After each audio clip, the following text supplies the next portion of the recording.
There is a moment, a single moment. Before and after it, life is never the same. It is not a bolt of lightning, not a voice that speaks. It is a perception that simply arrives. And when it arrives, you realize it was always available, that it was you who was not yet ready to see. The Buddhists call it enlightenment. The Sufis call it fana. The Greeks call it anamnesis. The Christian mystics call it metanoia. Different names for the same phenomenon, the moment when consciousness awakens to itself, not to something outside itself, to what it has always been and never needed to seek anywhere else. This moment has been described by human beings in every culture, in every century, without exception. What changes when it happens is not the external world. The world remains exactly as it was. What changes is the observer. And when the observer changes, the observed world transforms completely. This episode is about the awakening of consciousness, but not as a supernatural event or a privilege reserved for saints, as the most profound natural process that exists, as what consciousness does when it stops being distracted, and how, contrary to what we are taught, it is not rare. It is the most natural state of fully realized human consciousness. You may have had glimpses of this, moments when something expanded inside you without apparent reason. A sunset that made you stop, a piece of music that carried you somewhere else, a conversation that touched something nameless. Those were glimpses, briefest of windows. Awakening is when the window becomes the permanent perspective. And to understand what happens in this process, we must begin where all paths begin, with the question that Ramana Maharshi said was the only question that truly matters. Who am I? Not as philosophy, as direct investigation, as the most honest question you can ask. Because the answer, when truly found, is the awakening itself. Not a conceptual answer, a dissolution. The dissolution of the separate observer. The discovery that you are that which has always observed everything. But before going that deep, we must understand what consciousness is, and what it is not. Because the greatest obstacle to awakening is not lack of effort. It is identification with what we are not, and what we are not, but believe we are, occupies all the space where awakening would naturally live. This is the work, not to add something new, to remove what prevents the recognition of what already is, and what already is, what has always been, is so close that the search for it is the only obstacle that exists.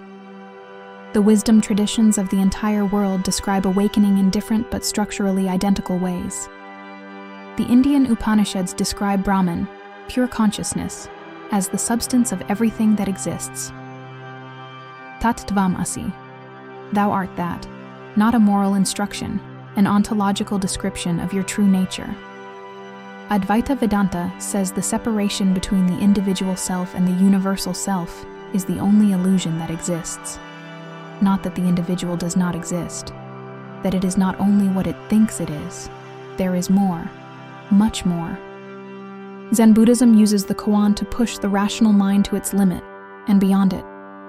What is the sound of one hand clapping? What was your face before your parents were born? These questions have no intellectual answers. They have dissolutions.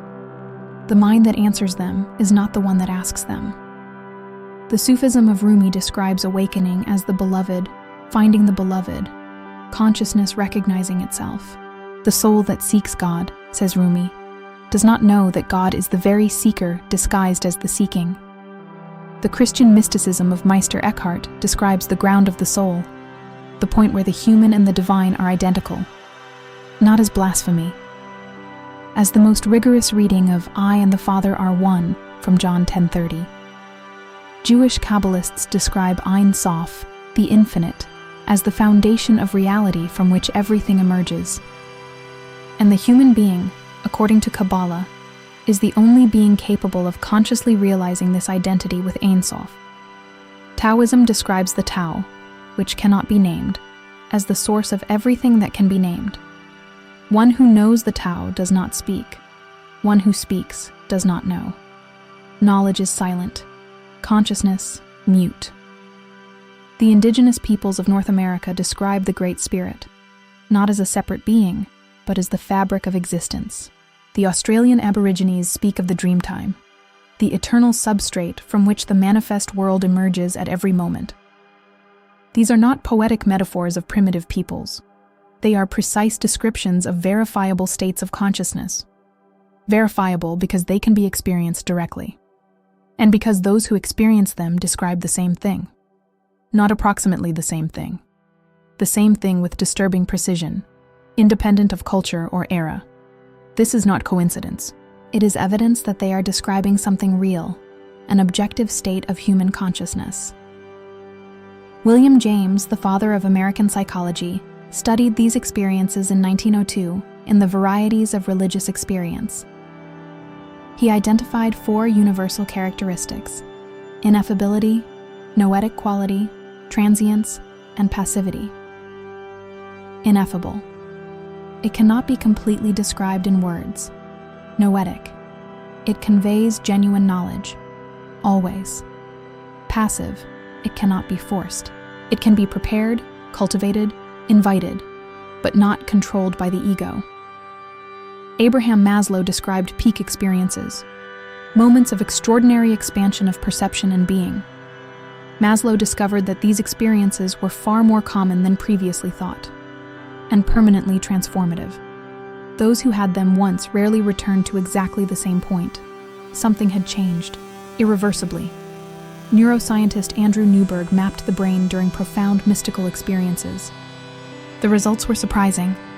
The superior parietal lobe, responsible for the distinction between self and world, practically shuts down during the mystical peak, not as dysfunction, as expansion. Consciousness does not grow smaller. It grows so vast that the edges disappear. What neuroscience is mapping is the physical correlate of what mystics have described for millennia. They are the same thing: the dissolution of the self's borders, the disappearance of the sense of separation, the expansion into something boundless, and with it comes something that no description adequately captures, an absolute certainty that everything is all right. Not optimism, not resignation, an ontological certainty, as if the very being of the universe were fundamentally sound. Everyone who has gone through profound awakening experiences describes this certainty. It is part of the phenomenon, and it transforms. Whoever has touched it once can no longer fully believe in the version of the world they had before, because the version of the world they had before was built on a false premise: radical separation. The premise that you are an isolated being in an indifferent universe, trying to survive before extinction. This premise is refuted by the direct experience of awakening. Refuted, not complemented, not expanded, refuted, and what replaces it is not a new belief. It is a direct perception. You were never separate from anything. Never. Not for a single moment. Separation was always a construction of the mind, useful, but not real. But why then do most people never experience this state? Why does it seem so distant and rare? The answer lies in what we call the ego, the mental structure that organizes experience around a false center. The ego is not an enemy. It is a tool. The problem is when the tool believes it is the craftsman. When the instrument of perception identifies itself as the perceiver, consciousness is obscured by its own projection. The ego creates a narrative of the I, a character with a name, history, preferences, fears, and desires. This narrative is real as experience, but it is not what you fundamentally are. It is what you are experiencing. You are the space in which the character appears, not the character. Never were, but you forgot, completely. This forgetting has a name in Vedanta: avidya, non-perception, the fundamental ignorance of one's own nature. Not ignorance as stupidity, ignorance as not seeing, as not having attention for what is closest. What is closest to you in this exact moment is not your body, not your thought. It is the consciousness of them. The consciousness that perceives thought precedes thought. It is more fundamental than any content it perceives. And recognizing this, not as a concept, but as direct experience, is the awakening in its simplest form. Nisargadatta Maharshi, the mystic of Mumbai, used to say, "You are not what you think. You are what thinks the thought." This distinction seems small. It is, in fact, the greatest possible distinction. It is the difference between suffering and freedom. Suffering does not come from circumstances. It comes from the belief that the narrative character is all that you are. And when you recognize yourself as the space, not the content, suffering loses its foundation. It does not disappear magically. The circumstances remain, but the relationship with them changes radically, completely. This is what the Buddhists call nirvana. Not a better place, but the extinguishing of the fire of identification. The fire that burns is the fire of me against the world, of I need more, of I am insufficient as I am. When this fire goes out, not through repression, but through recognition, what remains is what was always there: pure consciousness, the silent witness. The borderless presence that you have always been before you decided you were small. And here we arrive at the central paradox of awakening. It cannot be achieved. It can only be recognized. Because what awakens is what was always awake. Consciousness never slept. It only dreamed that it was sleeping. This is the most unsettling insight. There is nothing to achieve. There is only something to perceive. What already is. Ramana Maharshi said that enlightenment is not a new state. It is the end of the belief that one is not enlightened. It is not an achievement. It is a surrender. The surrender to the truth of what you already are and have always been. And this surrender is not passivity. It is the most active act that exists. To stop resisting what fundamentally is. The ego resists awakening because awakening is the end of the ego as the center of identity, but not the end of functioning. The ego can continue to function without the belief that it is all that you are. It is like the difference between an actor who forgets they are an actor and an actor who knows they are acting but still plays well. The character continues. The drama continues. But there is a space, a recognition, that transforms it completely. This space is what the traditions call equanimity. Not indifference, but unshakable loving presence. The capacity to feel completely joy, pain, love, loss, without being swept away by any of them. Not because emotions do not matter, because you are greater than any emotion that passes through you. The contemplatives call this the witness, the position of being the one who observes without being the observed. And the witness, when stabilized, is not a position.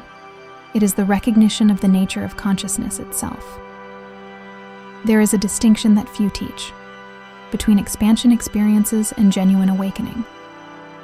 Expansion experiences are visitations. Awakening is the recognition of where you have always lived. Psychedelic substances, deep meditation, sacred rituals can produce powerful expansion experiences. But the experience passes, and the person returns to the state of identification with the ego, sometimes more confused than before. Genuine awakening is different. It is a recognition that, once made, cannot be completely undone. It may be obscured by conditioning, trauma, intense mental activity, but the recognition persists. So how does it happen? What is the mechanics of awakening? What exactly changes and why? The first element is always crisis. Somehow, the character self reaches its absolute limit. It can be loss, illness, failure, existential emptiness. The ego exhausts its resources and stops trying. And in that stopping, in that silence that follows the collapse of effort, something different can be perceived. Many of the greatest documented spiritual transformations began with the most complete crisis of the person's life. Eckhart Tolle described his crisis. He was at the abyss of despair when something broke, and peace arrived. Not after the crisis passed, during it. In the worst moment, the consciousness behind the crisis revealed itself. Nisargadatta lost his guru and wept without ceasing, and at the extremity of grief arrived at what the guru had always pointed to. Byron Katie wakes from a 10-year depression and realizes every thought she believed was making her suffer. The second element is stillness. Even if forced by crisis, it is stillness that allows perception.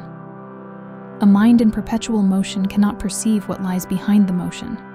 It needs to stop. Not stop functioning. Stop resisting. Stop controlling. Stop seeking.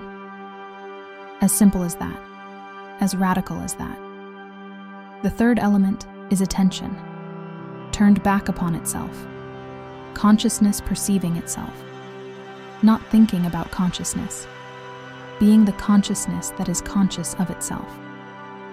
The difference is total. This is the moment of awakening, when attention stops chasing content and recognizes its own nature. And what it recognizes is not something new. It is what has always been the ground of all experience, without ever being noticed.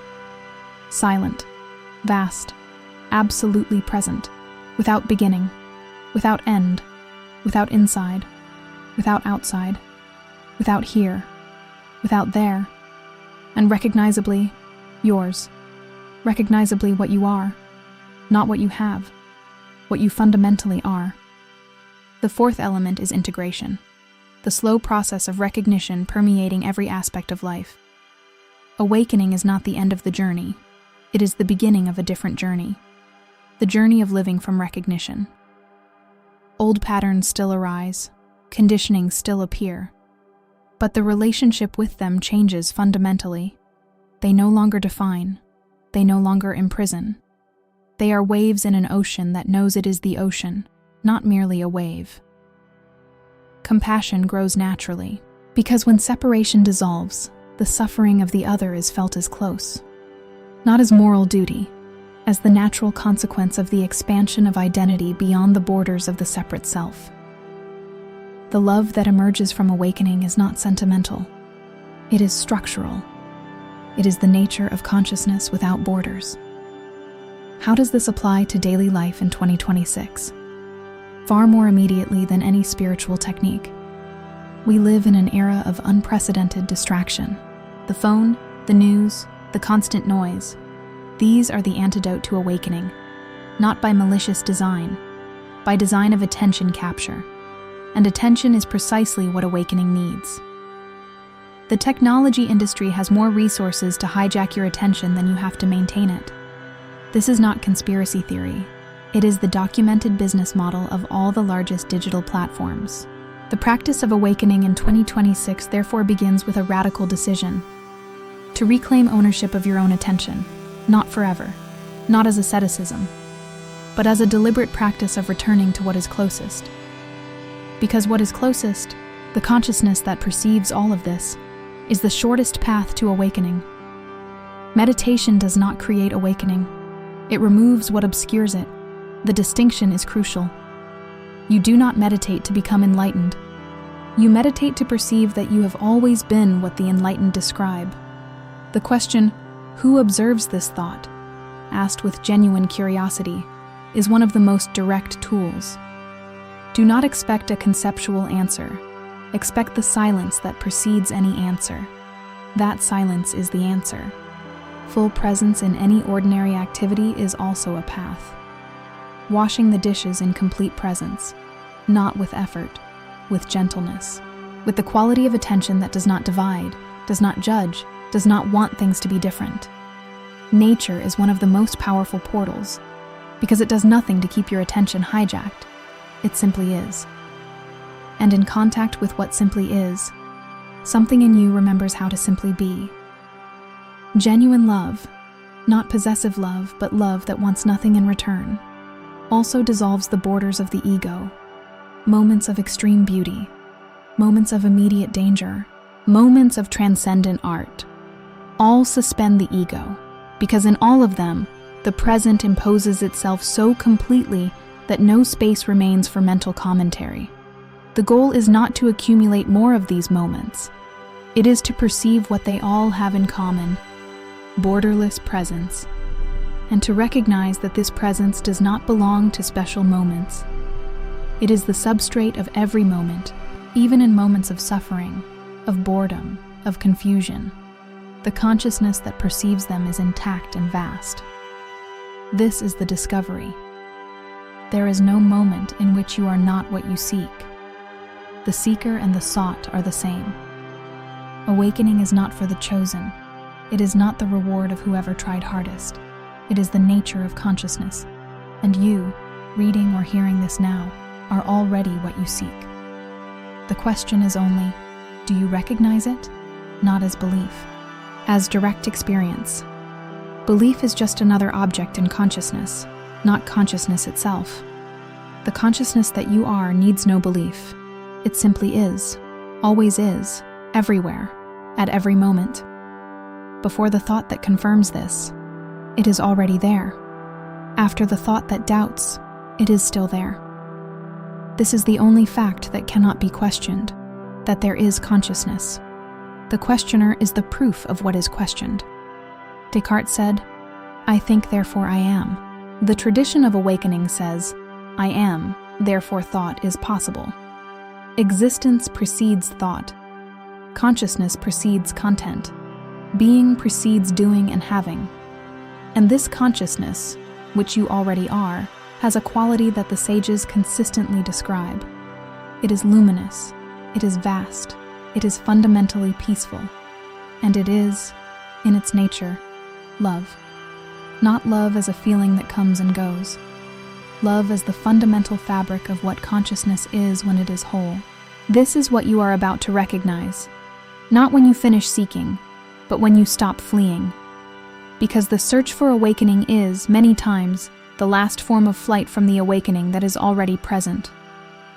When the search stops, even for a moment, what remains is what was always there, silent, vast, alive.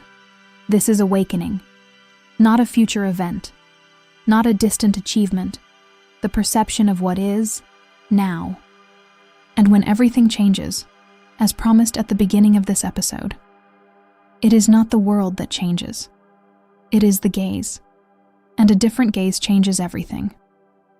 Because everything you experience through what you are, and what you are, when finally recognized, is the consciousness that sustains all of this, always was, always will be.